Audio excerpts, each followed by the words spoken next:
आटपाडी तालुक्यामध्ये अत्यंत चुरशीची निवडणूक झाली। त्यामध्ये 3 जागेवरती भारतीय जनता पार्टीचा पराभव झालाय आणि एक जी जागा आहे निंबोडे गटामध्ये, त्या गटामध्ये भारतीय जनता पार्टीचा विजय झालाय।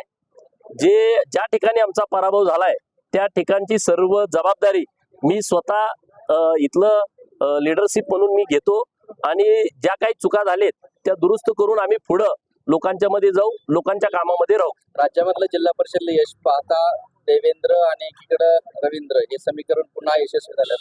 केंद्रात नरेंद्र, राज्यात देवेंद्र आणि रवींद्र हे आता गणित पक्क बसलंय।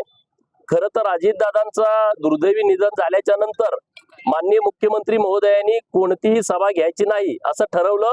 मुख्यमंत्री स्वतः कुठेही प्रचाराला गेले नाहीत, परंतु मुख्यमंत्री महोदयांनी भारतीय जनता पार्टीवरती लोकांचा प्रचंड विश्वास आहे आणि तो विश्वास पुन्हा एकदा जिल्हा परिषद आणि पंचायत समितीच्या निवडणुकांमध्ये सिद्ध झालाय।